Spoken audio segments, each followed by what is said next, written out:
ನಮಸ್ಕಾರ ಮನಿನಾನಿ ಕನ್ನಡದ ಎಕ್ಸ್ಪ್ಲೈನರ್ ಕಾರ್ಯಕ್ರಮಕ್ಕೆ ಸ್ವಾಗತ. ನಾನು ಮಲ್ಲನಗೌಡ ಮಾಲೆ ಪಾಟೀಲ್. ಬನ್ನಿ, ಇವತ್ತಿನ ಎಪಿಸೋಡ್ನಲ್ಲಿ ನಾವು ಈ ಸಾವರಿನ್ ಗೋಲ್ಡ್ ಬಾಂಡ್ಗಳಿಗೆ ವಿಧಿಸುವ ಟ್ಯಾಕ್ಸ್ಗಳ ಬಗ್ಗೆ ತಿಳಿದುಕೊಳ್ಳುವಂತಹ ಪ್ರಯತ್ನವನ್ನು ಮಾಡ್ತಾ ಹೋಗೋಣ. ಸುರೇಶ್ ತಮ್ಮ ಹೂಡಿಕೆಗಳ ಬಗ್ಗೆ ತುಂಬಾ ಎಚ್ಚರ ವಹಿಸ್ತಾರೆ. ಅವರು ಸಾಕಷ್ಟು ಮೊತ್ತ ಹೂಡಿಕೆಯನ್ನು ಮಾಡ್ತಾ ಇದ್ದಾರೆ. ಅವರ ಪರಿಚಯಸ್ಥರು ಒಟ್ಟು ಹೂಡಿಕೆಯ ಶೇಕಡ 10% ಹೂಡಿಕೆ ಮಾಡುವಂತೆ ಅವರಿಗೆ ಸಲಹೆ ಕೊಟ್ಟಿದ್ದಾರೆ. ಸುರೇಶ್ ಅವರು ಚಿನ್ನವನ್ನು ಖರೀದಿ ಮಾಡೋದಕ್ಕೆ ಬಯಸಿದರೂ ಕೂಡ ಅದನ್ನು ಸಂಗ್ರಹಿಸುವ ಜವಾಬ್ದಾರಿ ಮತ್ತು ಅದನ್ನು ಮಾರಾಟ ಮಾಡೋ ಕೆಲಸಗಳೆಲ್ಲ ಬೇಡ ಅಂತ ಅಂದ್ಕೊಳ್ತಾರೆ. ಸುರೇಶ್ ಅವರು ತಮ್ಮ ಈ ಗೊಂದಲವನ್ನು ಫಿನಾನ್ಷಿಯಲ್ ಪ್ಲಾನರ್ ಅವರ ಜೊತೆಗೆ ಹಂಚಿಕೊಂಡಾಗ ಅವರು ಸಾವರಿನ್ ಗೋಲ್ಡ್ ಬಾಂಡ್ಗಳಲ್ಲಿ ಹೂಡಿಕೆಯನ್ನು ಮಾಡುವ ಬಗ್ಗೆ ಸಲಹೆಯನ್ನು ಕೊಡ್ತಾರೆ. ಇದರಿಂದ ತೆರಿಗೆಯನ್ನು ಉಳಿಸಬಹುದು, ಅಲ್ಲದೆ ಈ ಪ್ಯೂರಿಟಿ ಸುರಕ್ಷಿತವಾಗಿ ಇಟ್ಕೊಳ್ಬೇಕು ಅನ್ನೋ ಚಿಂತೆ ಇದ್ಯಾವುದು ಕೂಡ ಇರಲ್ಲ ಅಂತ ಅವರಿಗೆ ತಿಳಿಸ್ತಾರೆ. ಹಾಗಾದರೆ ಏನಿದು, ಇದರ ಬಗ್ಗೆ ತಿಳ್ಕೊಳ್ತಾ ಹೋಗೋಣ ಬನ್ನಿ. ನೋಡಿ, ಚಿನ್ನವನ್ನು ಸುರಕ್ಷಿತವಾದ ಹೂಡಿಕೆಯ ಆಯ್ಕೆಯಾಗಿ ಪರಿಗಣಿಸಲಾಗುತ್ತೆ. ಸರ್ಕಾರದ ಪರವಾಗಿ RBI ಸಾವರಿನ್ ಗೋಲ್ಡ್ ಬಾಂಡ್ಗಳನ್ನು ಇಶ್ಯೂ ಮಾಡುತ್ತೆ. ಇದು ಸರ್ಕಾರದ ಖಾತ್ರಿಯ ಜೊತೆಗೆ ಸಿಗೋದ್ರಿಂದ ಡಿಫಾಲ್ಟ್ ರಿಸ್ಕ್ ಕಡಿಮೆ, ಅಂದರೆ ಹಣ ಕಳ್ಕೊಳ್ಳುವ ಅಪಾಯ ಇಲ್ಲಿ ತೀರಾನೇ ಕಡಿಮೆ. ಈ ಸಾವರಿನ್ ಗೋಲ್ಡ್ ಬಾಂಡ್ಗಳು ಇತರ ಗೋಲ್ಡ್ ಬಾಂಡ್ಗಳಂತೆ ಅಲ್ಲ. ಅದರ ಪ್ರತಿ ಯೂನಿಟ್ ಕೂಡ 1 ಗ್ರಾಮ್ ಚಿನ್ನಕ್ಕೆ ಲಿಂಕ್ ಆಗಿರುತ್ತೆ. ಅದರ ಪ್ಯೂರಿಟಿ 999 ಅಂದರೆ 999 ಅಂದರೆ 24 ಕ್ಯಾರೆಟ್ ಇರುತ್ತೆ. ಕನಿಷ್ಠ 1 ಗ್ರಾಮ್ ಮತ್ತು ಗರಿಷ್ಠ 4 kgವರೆಗೆ ಈ ಗೋಲ್ಡ್ ಬಾಂಡ್ಗಳನ್ನು ಯಾವುದೇ ವ್ಯಕ್ತಿ ಖರೀದಿಸಬಹುದಾಗಿದೆ. ಈ ಮಿತಿಯನ್ನು ಬದಲಿಸೋದು ಸರ್ಕಾರದ ನಿರ್ಧಾರಕ್ಕೆ ಬಿಟ್ಟಿರೋದು ಆಗಿರುತ್ತೆ. ಓಕೆ, ಇನ್ನು ಚಿನ್ನಕ್ಕಿಂತ ಸಾವರಿನ್ ಗೋಲ್ಡ್ ಬಾಂಡ್ ಹೇಗೆ ಉತ್ತಮ ಎಂಬುದನ್ನು ನಾವೀಗ ತಿಳಿದುಕೊಳ್ಳುವಂತಹ ಪ್ರಯತ್ನವನ್ನು ಮಾಡೋಣ. ನೋಡಿ, ಸಾವರಿನ್ ಗೋಲ್ಡ್ ಬಾಂಡ್ಗಳ ಮೇಲೆ ಕ್ಯಾಪಿಟಲ್ ಅಪ್ರಿಸಿಯೇಷನ್ ಜೊತೆಗೆ ವಾರ್ಷಿಕವಾಗಿ ಶೇಕಡ 2.5% ಬಡ್ಡಿ ನಿಮಗೆ ಸಿಗುತ್ತೆ. ಇದು ಪ್ರತಿ ಅರ್ಧ ವರ್ಷಕ್ಕೆ ನಿಮ್ಮ ಖಾತೆಗೆ ಜಮೆ ಆಗುತ್ತೆ. ಕ್ಯಾಪಿಟಲ್ ಅಪ್ರಿಸಿಯೇಷನ್ ಅಂದರೆ ಏನು? ನೋಡಿ, ನಿಮ್ಮ ಗೋಲ್ಡ್ ಬಾಂಡ್ನ ರಿಡಮ್ಷನ್ನ ಸಮಯದಲ್ಲಿ ಅಥವಾ ಪ್ರಿಮೆಚ್ಯೂರ್ ರಿಡಮ್ಷನ್ನ ಸಮಯದಲ್ಲಿ ಮಾರುಕಟ್ಟೆಯ ಬೆಲೆ ಎಷ್ಟಿದೆಯೋ ಆ ಮೊತ್ತ ನಿಮಗೆ ಸಿಗುತ್ತೆ. ಇದುವೇ ಕ್ಯಾಪಿಟಲ್ ಅಪ್ರಿಸಿಯೇಷನ್. ಭೌತಿಕ ಚಿನ್ನವನ್ನು ಸಂಗ್ರಹಿಸುವ ಗೋಜು ಇಲ್ಲಿರಲ್ಲ. ಇದು ಲಾಕರ್ ವೆಚ್ಚಗಳನ್ನು ಉಳಿತಾಯ ಮಾಡುತ್ತೆ. ಕಳ್ಳತನ ಆಗ್ತಕ್ಕಂಥ ಭಯ ಇಲ್ಲಿರಲ್ಲ. ಚಿನ್ನದ ಪ್ಯೂರಿಟಿಯ ಚಿಂತೆ ಬೇಡ. ಅಷ್ಟೇ ಅಲ್ಲ, ಕಳ್ಳತನ ಅಥವಾ ನಷ್ಟದ ರಿಸ್ಕನ್ನು ತಪ್ಪಿಸ್ಕೊಳ್ಳೋಕೆ ಬಾಂಡ್ಗಳನ್ನು ಡಿಮ್ಯಾಟ್ ಖಾತೆಯಲ್ಲೂ ಕೂಡ ಇಡಬಹುದು.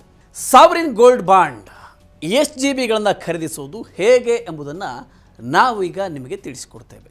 ಸರ್ಕಾರಿ ಅಥವಾ ಖಾಸಗಿ ಬ್ಯಾಂಕ್ ಶಾಖೆಗಳಲ್ಲಿ, ಅಂಚೆ ಕಚೇರಿಗಳಲ್ಲಿ, ಷೇರು ವಿನಿಮಯ ಕೇಂದ್ರಗಳಲ್ಲಿ ಮತ್ತು stock holding corporation of India ಅಂದರೆ SHCIL ಇವುಗಳಲ್ಲಿ ಗೋಲ್ಡ್ ಬಾಂಡ್ಗಳನ್ನು ಖರೀದಿ ಮಾಡೋದಕ್ಕೆ ಅವಕಾಶ ಇದೆ.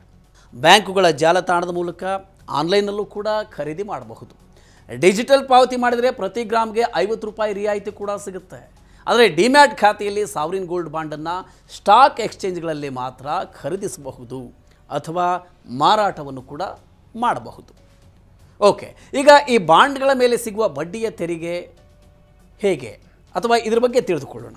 ನೋಡಿ, SGBಗಳ ಮೇಲೆ ವಾರ್ಷಿಕ ಶೇಕಡ 2.5% ಬಡ್ಡಿ ಸಿಗುತ್ತೆ. ಇದನ್ನು ಹೂಡಿಕೆದಾರರ ಆದಾಯಕ್ಕೆ ಸೇರಿಸಲಾಗುತ್ತೆ.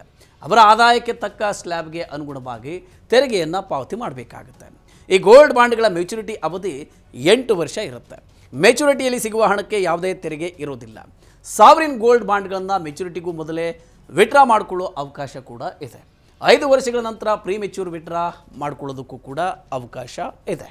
ಇನ್ನು ತೆರಿಗೆ ಮತ್ತು ಹೂಡಿಕೆ ತಜ್ಞ ಬಲವಂತ ಜೈನ್ರವರ ಪ್ರಕಾರ 5 ವರ್ಷಗಳ ನಂತರ ರಿಸರ್ವ್ ಬ್ಯಾಂಕ್ನಿಂದ ಪಡೆದಿರುವ ಸಾವರಿನ್ ಗೋಲ್ಡ್ ಬಾಂಡ್ಗಳ ರಿಡಮ್ಷನ್ನ ಮೇಲೆ ಲಾಭಕ್ಕೆ ಯಾವುದೇ ತೆರಿಗೆಯನ್ನು ಪಾವತಿಸುವ ಹಾಗಿರೋದಿಲ್ಲ. ಒಂದು ವೇಳೆ ನೀವು ಬಾಂಡ್ಗಳನ್ನು ವರ್ಗಾವಣೆ ಮಾಡಿದರೆ ನಿಮ್ಮ ಹೋಲ್ಡಿಂಗ್ನ ಅವಧಿಯನ್ನು ಆಧರಿಸಿ ಕ್ಯಾಪಿಟಲ್ ಗೇನ್ಸ್ನ ಟ್ಯಾಕ್ಸನ್ನು ನೀವು ಪಾವತಿಸಬೇಕು. ನೀವು ಸ್ಟಾಕ್ ಎಕ್ಸ್ಚೇಂಜ್ ಮೂಲಕ SGBಗಳನ್ನು ಮಾರಾಟ ಮಾಡಿದರೆ ಕೂಡ ನಿಮ್ಮ ಹೋಲ್ಡಿಂಗ್ ಪೀರಿಯಡ್, ಅಂದರೆ ನೀವು ಎಷ್ಟು ಅವಧಿಗೆ ಆ ಬಾಂಡ್ ಹೊಂದಿದ್ರಿ ಅನ್ನೋದನ್ನು ಆಧರಿಸಿ ತೆರಿಗೆಯನ್ನು ಪಾವತಿಸಬೇಕು. ಒಂದು ವೇಳೆ ನಿಮ್ಮ ಹೋಲ್ಡಿಂಗ್ ಅವಧಿ 3 ವರ್ಷಕ್ಕಿಂತ ಕಡಿಮೆ ಇದ್ದರೆ ಈ ಬಾಂಡ್ಗಳ ಮಾರಾಟದಿಂದ ಸಿಗುವ ಲಾಭವನ್ನು ಶಾರ್ಟ್ ಟರ್ಮ್ ಕ್ಯಾಪಿಟಲ್ ಗೇನ್ ಅಂತ ಪರಿಗಣಿಸಲಾಗುತ್ತೆ. ಇದರಿಂದ ಸಿಗುವ ಲಾಭ ನಿಮ್ಮ ಆದಾಯಕ್ಕೆ ಸೇರುತ್ತೆ. ಆ ಮೊತ್ತದ ಮೇಲೆ ನಿಮ್ಮ ಆದಾಯಕ್ಕೆ ಅನ್ವಯವಾಗುವ ಸ್ಲ್ಯಾಬ್ನ ಪ್ರಕಾರ ತೆರಿಗೆ ವಿಧಿಸಲ್ಪಡುತ್ತೆ. ಓಕೆ, ಇನ್ನು ಸಾವರಿನ್ ಗೋಲ್ಡ್ ಬಾಂಡ್ಗಳನ್ನು ಖರೀದಿಸಿದ 36 ತಿಂಗಳ ನಂತರ ಅದನ್ನು ಮಾರಾಟ ಮಾಡಿದರೆ ಆಗ ಸಿಗುವ ಲಾಭವೇ long term capital gain. Indexation ನಂತರ ಸಿಗುವ ಮೊತ್ತದ ಮೇಲೆ ಶೇಕಡ 20% ತೆರಿಗೆ ಇಲ್ಲಿ ವಿಧಿಸಲಾಗುತ್ತೆ. ಇಂಡೆಕ್ಸೇಷನ್ನ ಮೂಲಕ ಅಸೆಟ್ನ ಖರೀದಿಯ ದರವನ್ನು ಹಣದುಬ್ಬರಕ್ಕೆ ಹೊಂದಿಸಲಾಗುತ್ತೆ. ಹೀಗಾಗಿ ಖರೀದಿ ದರ ಇಲ್ಲಿ ಹೆಚ್ಚಾಗುತ್ತೆ. ಈ ಲೆಕ್ಕಾಚಾರದಿಂದ ಲಾಭದ ಮೊತ್ತ ಕಡಿಮೆ ಆಗಿ ತೆರಿಗೆಯ ಹೊರೆ ಕೂಡ ಇಳಿಕೆ ಆಗುತ್ತೆ. ಓಕೆ, ಇನ್ನು ಸುರೇಶ್ ಅವರ ತರಹಾನೇ ನೀವು ಕೂಡ ಚಿನ್ನದಲ್ಲಿ ಹೂಡಿಕೆಯನ್ನು ಮಾಡೋದಕ್ಕೆ ಬಯಸಿದರೆ ನೀವು ಸಾವರಿನ್ ಗೋಲ್ಡ್ ಬಾಂಡ್ಗಳನ್ನು ಆಯ್ಕೆ ಮಾಡ್ಕೋಬಹುದು. ಇದರಿಂದಾಗಿ ಸಮಯದ ಜೊತೆಗೆ ನಿಮ್ಮ ಹಣ ಕೂಡ ಪ್ರಗತಿ ಕಾಣುತ್ತೆ, ಅದರ ಜೊತೆಗೇ ಬಡ್ಡಿ ಕೂಡ ಸಿಗುತ್ತೆ. ನೀವು ಮೆಚುರಿಟಿ ಅವಧಿಯವರೆಗೂ ಇದನ್ನು ಮಾರಾಟ ಮಾಡದೆ ಹೋದರೆ ತೆರಿಗೆ ಉಳಿತಾಯ ಕೂಡ ಮಾಡ್ಕೋಬಹುದು. ಸ್ಟಾಕ್ ಮಾರ್ಕೆಟ್ನಲ್ಲಿ ಗೋಲ್ಡ್ ಬಾಂಡ್ಗಳು ಟ್ರೇಡ್ ಆಗೋದ್ರಿಂದ ಅವುಗಳನ್ನು ಸುಲಭವಾಗಿ ಮಾರಾಟ ಮಾಡಬಹುದು. ಸಾವರಿನ್ ಗೋಲ್ಡ್ ಬಾಂಡ್ಗಳ ಮೇಲೆ ನೀವು ಬ್ಯಾಂಕ್ನಿಂದ ಸಾಲವನ್ನು ಕೂಡ ಪಡ್ಕೋಬಹುದು.